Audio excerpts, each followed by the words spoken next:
Hi friends, నేను మీ చరణ్యాని. చూడండి గోగాకు ఎంత ఫ్రెష్గా ఉందో. ఇది రైతుల కాడే దొరుకుతుంది. చూడండి, ఇవన్నీ రైతుల కాడ తెచ్చినట్టువేను. రైతుల కాడ ఒక 10 రూపాయలు రేటు ఉంటుందనే కానీ ఏమైనా బాగా తాజాగా ఉంటాయి. చూడండి ఎలా తాజాగా ఉన్నాయో. అందువల్ల మేము ఇప్పుడు తెచ్చుకున్నాం, రైతుల కాడే తెచ్చుకుంటాము. చూడండి, ఈ రైతుల కాడ చాలామంది పారు. ఎందుకు పారు అంటే 10 రూపాయలు వాళ్ళ కాడ రేటు ఉంటుందనే పారు. 10 రూపాయల గురించి మనం ఆలోచిస్తే వాళ్ళు ఎన్ని నెలల నుంచి కష్టపడితే ఈ పంట వాళ్ళ చేతికి వస్తుంది చెప్పండి.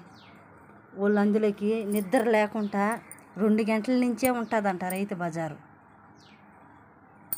తెల్లారిన దాకా ఉంటారు. కొంతమంది అయితే అవి కూడా కొంచెమే పెట్టుకొని ఉంటారు ఫ్రెండ్స్, ఎక్కువ కూడా పెట్టుకోరు. ఆ కొంచెం పెట్టుకొని వాళ్ళైతే ఆ ఎండకు కూడా కూర్చొని ఉంటారు. అందువల్ల రైతు అంటే ఎంతమందికి ఇష్టమో లైక్ చేయండి, షేర్ చేయండి, సబ్స్క్రైబ్ చేయండి ఫ్రెండ్స్. Bye friends.